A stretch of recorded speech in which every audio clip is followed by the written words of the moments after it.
Good evening, everyone, and welcome to the Menomonee Falls Public Library Board of Trustees meeting for December. I will call the meeting to order. It is right around 6 p.m.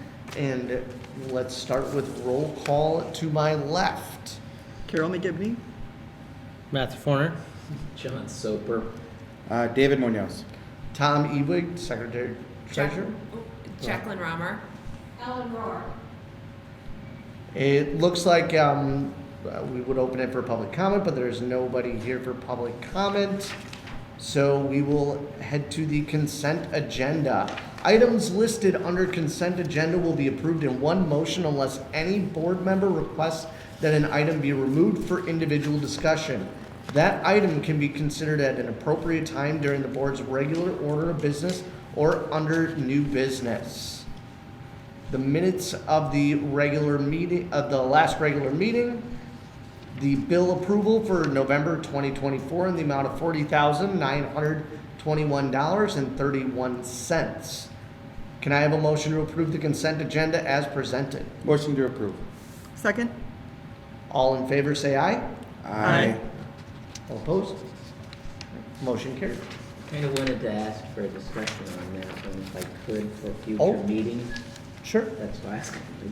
We can have discussion on it, yeah. Yeah. There is supposed to be discussion in between. Oh. After the second, there is Gotcha. supposed to be a discussion period.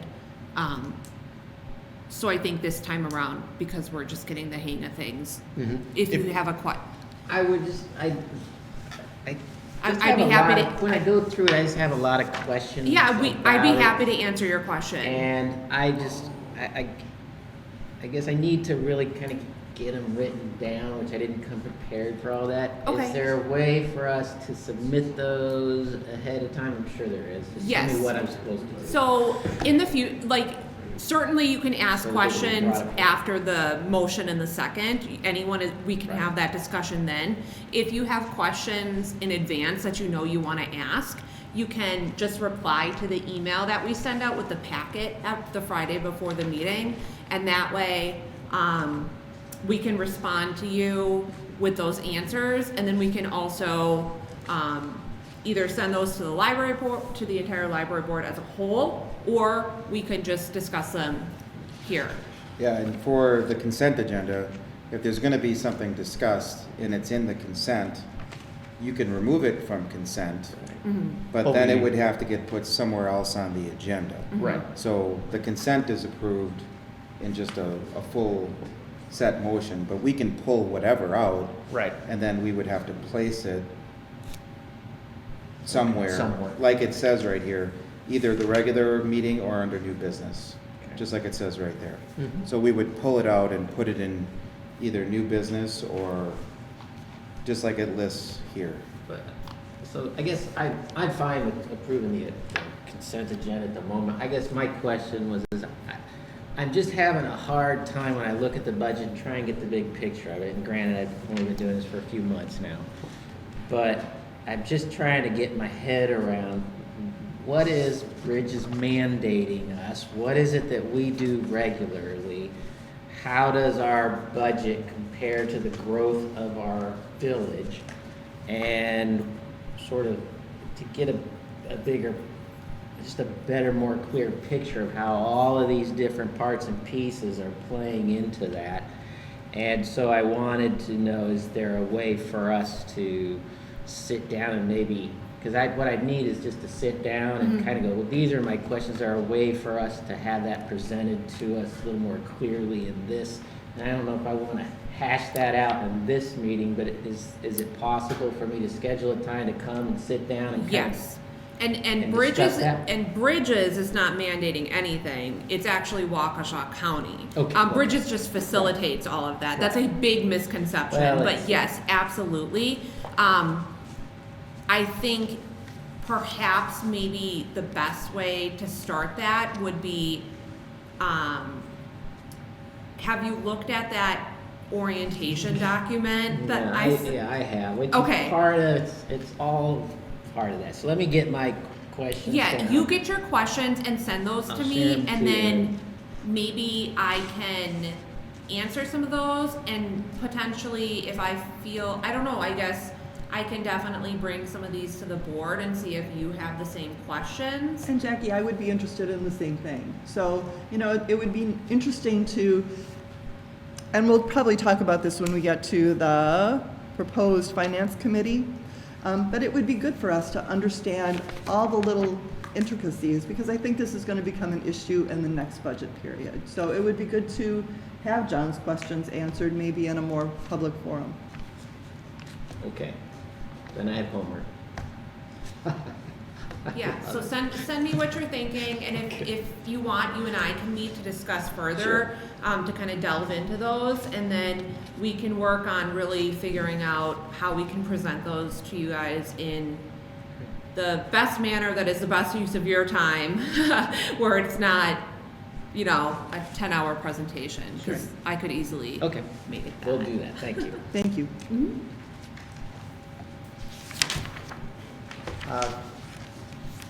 Ivanka, committee reports. Policy review committee meeting. We have not met yet, and since last meeting, we are going to, our next policy review committee meeting is going to be before the January library board meeting at 5:15. Oh, So it's going to be January 15th at 5:15. and do we have calendar on that? I assume we do. Okay. We talked about it at the last, policy review committee meeting, I think. You get a lot of emails, but I saw you respond to it, and you said that's fine. Oh, okay. But I know how many you get, so it's. I'm looking. Yeah. Yeah, we have a curriculum meeting that night, but it can work. We were gonna do it at what time? 5:15. Okay. I forget, you didn't say the date was fine. You said you understood about the need to move it.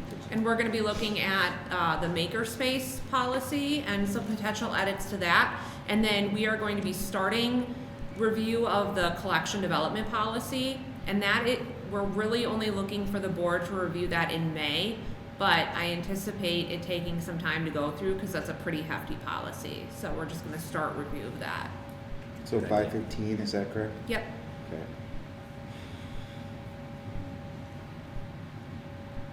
All right. All right, fantastic. Special events outreach and fundraising committee. Yeah, so excited to be scheduling our first meeting for January to discuss the staff appreciation event. We're looking at February for Library Lovers Month, and yep, working with Jackie on planning a date for that. Fantastic. February. With the right. All right.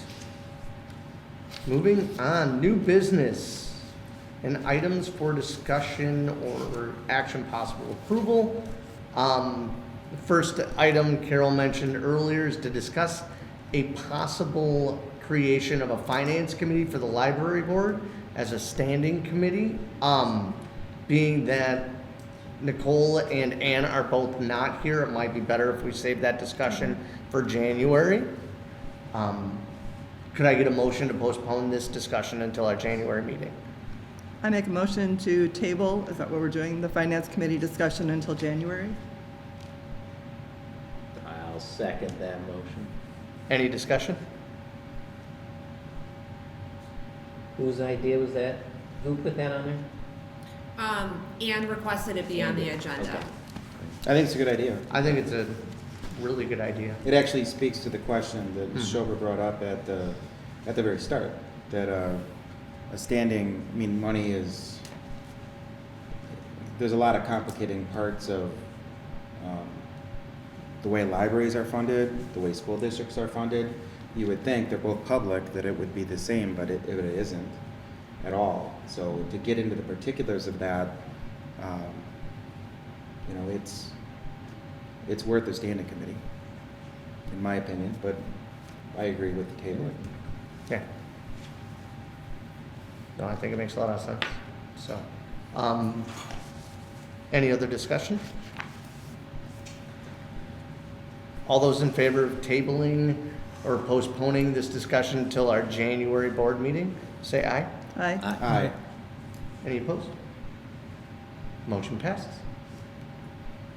All right, trustee education, chapter 5, hiring a library director. I promise this was really just the next chapter. This is not any sort of Hint? No Hint. there? Right? Subtle, Right hey. before the holiday. no. Gotcha. No, not at all. This chapter really goes through the legal requirements. So under Wisconsin law, obviously you guys are the ones who take care of hiring the library director as the library board. Wisconsin statutes do require that public library directors are certified. And what that certification entails is based on our population size, we are a grade 1 library. And it doesn't take much population-wise to be a grade 1 library. It's just any municipality with a population of 6,000 or more. So what that means is that in those grade 1 libraries, the library director has to have a master's in library and information science from an ALA accredited school. In smaller libraries, grade 2 and 3 libraries, they do not have to have that master's degree, but they have to have certain levels of continuing education courses within the library science programs. Library directors also have to have 100 continuing education hours every 5 years about libraries and technology in order to maintain their certification. So that is a requirement. And then the rest of the chapter talks about ADA compliance with job posting, what to look for in a new director. Certainly in a library of this size, you want to look for someone who has director experience, I think is important in a library of this size, and then experience with budget preparation for sure, and working with the community. And then it goes through the steps to follow when you are hiring a new library director, working with Bridges Library System, working with the municipality's HR department, looking into forming a hiring committee and what that entails, and then the process of actually making an offer.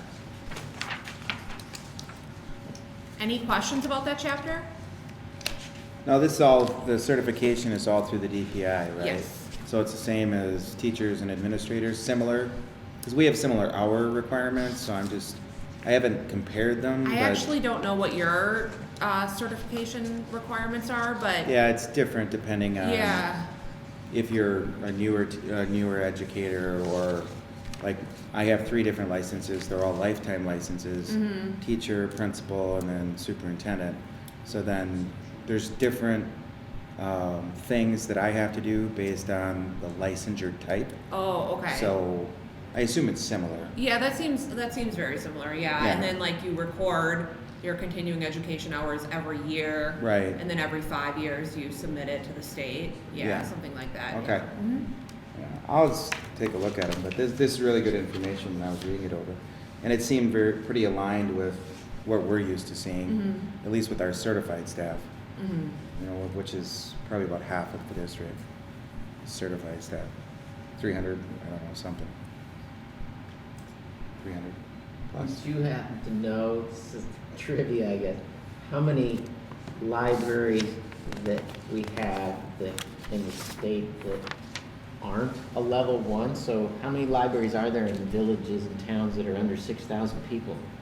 I think the majority are not. I believe the majority of libraries in the state of Wisconsin are grade 2 and 3. They Yeah, are- the library up in Menomonee, where I was on the board, I was board president, up where UW Stout is at, we had satellites even off of our library, which was much smaller than this. We had multiple satellite libraries attached to ours, and those were they were lower level libraries, satellites, I think we called them. But they were all part of our unit, and that's pretty common outstate. You know, you'll have Right. a home library, if you will, and then satellite locations that run libraries. Well, and with a lot of the rural communities, technically your municipality's population could be like 500 people, but your actual service population with all of the Right. surrounding communities could make your service population like 12,000. Yeah, that's what I was gonna say. Yeah, so it could be much larger. I will say it has been an interesting time in terms of hiring for library directors lately. There's been quite a few postings, and a lot of libraries are working with professional companies to look for library directors, and there's been a lot of really long-term openings, so, yeah. And that doesn't require a vote, does it? No. Okay. Right, Library Board President's Report, Nicole is absent tonight, so, and I did not get a report from her. Down to the Director's Report. All right. So we are getting closer to our year end, so the statistics are really starting to show some really good year-to-year comparisons. E-content use has really skyrocketed this year. Physical circulation is about 12,000 checkouts more so far this year than it was in 2019.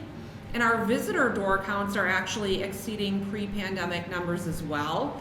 So it's showing that people are really using the library more than ever.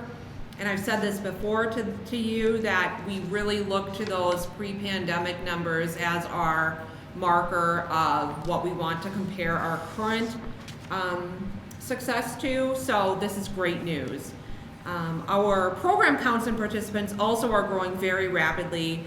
I wanted to share a story and some feedback from a patron that I just got today. Our Makerspace coordinator, Mara Rabeau, she taught a class today about how to use the Cricut to create iron-on transfers. So she taught people how to use the Cricut machine in the Makerspace to create iron-on transfers, which is really cool. And we receive feedback for all of our adult programs. We asked for feedback, and I wanted to share one patron's feedback with you. She said, "I'm an isolated person as a caregiver and a remote worker. These programs at the Forge Makerspace are a lifeline that the library has given me whenever I'm able to find caregiver coverage to attend. Thank you for this gift." Wow. So, really goes to show just how powerful the Forge is, other than crafting. You know, like the crafting is really fun, and teaching people how to use the machines are really fun, but we're doing other things as well in that space. It brings me back to a study that I read from the Department of Health and Human Services talking about loneliness as the next epidemic that we're fighting. So not only are these programs educational, but they also are really fostering a sense of community, and they're keeping our community healthy in a variety of ways as well. So I thought that was a really special story and some really great feedback to get. The children's refresh, the long-awaited children's refresh, is complete. Other than just a few final furniture pieces, it is complete, and we were able to complete it ahead of schedule. Overall, everything went really, really well. I hope to have a comprehensive project cost analysis for you in January. The village just has to complete some final year-end financial processes to get all of our accounts straightened up and in order. We were able to even get a few wish list items, such as additional furniture for the patio, and then also upgrading the tree. And I do want to take a moment to commend the library staff for their work on this project, because we really could not have done it without them.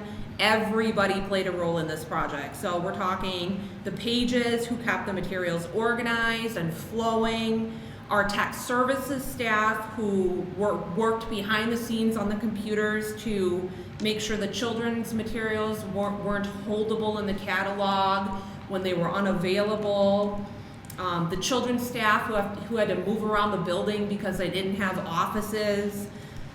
In particular, though, there were a few people who really deserve special commendation. They went above and beyond. They're definitely ones to watch in the library world, and we are beyond lucky to have them here at the library. Like, like we are so lucky to have these people on our staff. The first one is, I've talked about her before to you guys, it's Katie Alford, our youth services manager. She is the one who is responsible for the entire design of the new library, everything from the paint colors to the furniture, all of that was her vision. She even worked with the flooring company to figure out the perfect carpeting pattern. If you see the new contemporary tree design, that was also Katie. We were able to order custom sound baffling leaves made out of a very thick felt, and Katie actually stringed all of those leaves by hand onto fishing line with a 10-inch needle. So without Katie's work on this project, we would have had to spend a lot more money working with a design firm, working with a contractor. Another library did a very similar tree, and they paid a contractor to do it. So it's possible this project wouldn't have even happened without Katie. So she's just invaluable to our team. Really, really a wonderful, wonderful asset. The second one is Allison Ray. So Allison Ray is not in the youth services department, has nothing to do with youth services, but they are our technical services manager. And that means they're responsible for a lot of the behind the scenes things, like cataloging the new books and materials, overseeing the processing, the book repairs. But if you know Allison, you know that they will jump at the chance to help out with special projects, especially involving any type of construction or putting things together, putting furniture together, things like that. So Allison worked for many hours restoring the inside of the tree to repair 22 years of chips and damage to the fiberglass, and then they finished it up with specialty primer and paint. They also worked with Katie and I to hang up all the leaves for the tree, and they were probably on the ladder for about 3 hours. Allison also went a step further and assisted the maintenance manager and I with assembling one of the new computer carrels, which was a really big endeavor because those computer carrels are huge. There's tons more people I could list. Everyone did chip in some important way, but those two people really went the extra mile.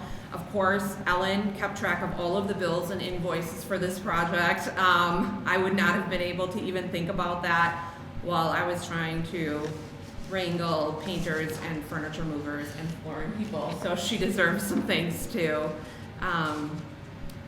Looking forward to future upgrades, we were really lucky with this location in the library because it was so easy to just cordon it off and just say like, yeah, caution tape, nobody can go over here. But with future projects, like when we want to redo the circulation desk area or the second floor, those are such bigger endeavors with a lot more moving parts. We're definitely going, this isn't going to be a DIY thing, heads up you guys. I don't think that this is going to be as easily DIY-able as the children's library was. We'll definitely have to look into working with a professional company for that to navigate those larger projects. But that is done, and if you haven't taken a tour yet, I would love to show it to you after the meeting tonight. It is so bright and so colorful. The patrons love it. We've gotten a lot of really great compliments about it, and they're enjoying the just bright and happy space. So I've also heard from a number of people about how bright it is, and the flooring, someone said how great the flooring is, and so yeah, kudos to everybody. It's really a good thing. awesome. That's great to hear. The other update that I had was we talked at the last meeting about a facilities and maintenance plan and getting that off the ground. I do have a meeting scheduled with the village manager and the assistant village manager / director of engineering and development in late January to begin a preliminary discussion about the plan. In the background, I've been working with other similar sized libraries to research their plans, what they already have, and figure out how their agreements with their municipalities work, just so I can bring some ideas to that meeting so that we're not starting completely from scratch. From what I found, every municipality does it completely differently.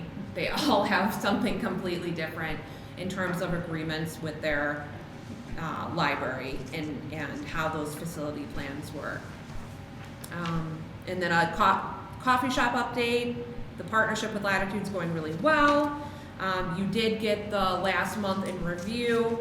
We did see a decline in revenue for last month. It was a decline of over $100 versus the first 2 months, but we really hope that it continues to grow, certainly. Well, and I saw the extra signage out Yeah. there and everything else, and now you got the college kids coming home, Yeah. so. Yeah, it made my report. Nice.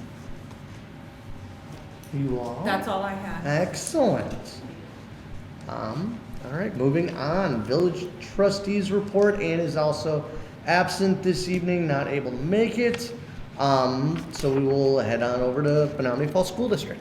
All right, thank you very much, sir. Just want to say Merry Christmas and Happy New Year to everybody here and those online. So Merry Christmas, Happy New Year. Next, just want to congratulate 2 new Wall of Recognition award winners. Several of us presented awards to Robin Mankey, class of 73. Real fun to talk to her, and also Dr. Anton Sella, class of 2002. And Dr. Sella and I had some really good conversations as well. They were added to our Wall of Recognition. There was a luncheon, but then also plaques put up and at the halftime of the Germantown Menomonee Falls basketball game, which we did win, which was fun too for that. So I've laid down a couple of Focus on the Falls segment, the one that's out already. We highlighted a lot of the Christmas concerts, several this week. I was just at one on Monday. I'll be at another one tomorrow. A lot of events going on. Feel free to come out. There's always a lot of events in the district, so we're excited about that. Also wanted to thank all of our staff. We had a professional development day recently coming back from Thanksgiving, where we had that whole Monday off. And it's really a lot of work that goes into a day like that. I know it's a lot of extra work for parents too, not to have the students in school, but there is a lot gained from professional development, working with staff, and having that sort of time. And we're very appreciative of that. All the staff is. A couple of other things. There's been some uptick in illnesses around the district, but not anything that we can't handle, but obviously our parents are aware of that. There's some standard things that are circling around. We're excited to report this, $450,000, and this is confirmed now, and of an energy exemption rebate. So we spent about $1.2 million putting a new HVAC system into the middle school. And you would think that this isn't like a rebate at Menards, not that there's anything wrong with Menards, it's great. But there's a lot of work that goes into it with our business department. So it's $450,000 of that $1.2 million that we'll be getting back and putting into our budget. So that's just outstanding news. That'll be handling in this next budget. So it's really good for, appreciate our business department, but also it's great for taxpayers that we put in a $1.2 million HVAC system, and it's actually costing us much less than that. So we're excited about that, and that system will be going online, new at the middle school. It's operational. It'll be operational in a few months. So we're excited about that piece. The CE and Rec project, I just finished taping with our really good friends at Falls Cable Access. That's not out yet. We should have it shortly. Where pretty much the whole focus of the next segment is about community ed and rec being an active part of the school district. It is a department of the school district, but there's a lot of resources. There's Dungeons and Dragons, there's knitting classes, there's some crossover things, obviously similar to the library, but things that are done at community ed and rec. And we highlight those in that John Mercure video, which we'll have out before the holidays, I think. I got a head shake from our friends at Falls Cable Access. So I think we had a lot of fun with the taping because it spanned the whole gamut of things offered through the school district's community ed and rec department, including the breaking ground that's going to be done on an 18,000 square foot addition. We'll break ground on that in April. And the Riverside expansion will be done by the start of the school year. So we're excited about that piece. So those are connected projects that are going on. So that'll be done this summer. So you'll be seeing a lot of that action in the community starting in April. And the school board will be approving the final bids in January. So the second January school board meeting. I just wanted to report that two of our children who are grown, they're almost 20 and almost 22, got their library cards here in the Falls, because we live here. They're home for the holidays. And it's really just a testament to how wonderful the library is. They've been around, they've been in colleges and all these sorts of things, and they were like, this is great. They're coming around and they're drinking some coffee too at Latitudes, but they're also looking at all the different spaces for students. And I think in Director Rammer's report about loneliness and it's really for all the ages. They're a population that's 20 to 22 years old, and there's a lot here for them to do. And then the youngers with the tree and the yarn folks and all those sorts of things. I mean, there's all these things to do in the library and in the larger community, and I just think it's a wonderful thing to see. And they got library cards here as well, so they're all excited about that. So the last thing, I'm just going to read this out, and it's a tough thing to end on, but I think we kind of have to.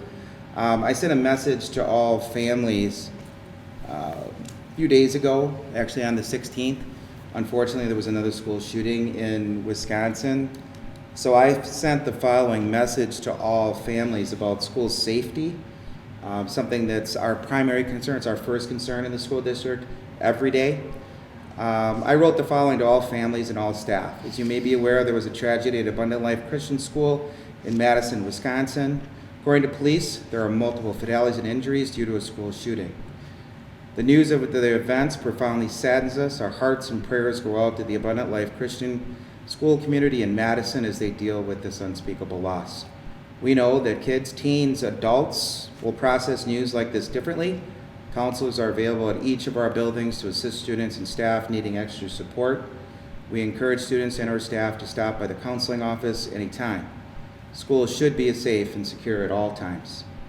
Fantastic staff in the school district of Menomonee Falls with our law enforcement partners work daily to make our schools as safe as possible and have stringent safety and security protocols to protect our students, our staff, and guests.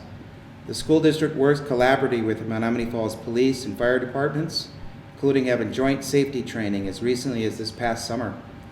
Our daily priority is the well-being of our students, staff, and in the entire community.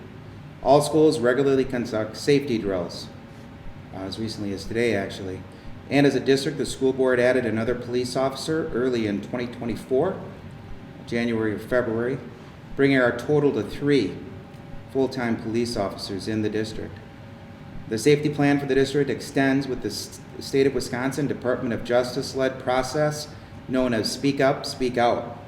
It strongly encourages students and staff to speak up when they see or hear something that maybe have become a safety concern. If you have any questions or concerns, please don't hesitate to contact me. Please join me in keeping the students, staff, and families of Abundant Life Christian School in our thoughts and prayers at this time. And I've had some good feedback from parents in person at events that I've been at since I've sent the message, including some email feedback.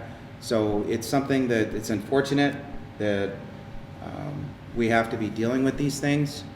But we will push every day to make our schools as safe as possible.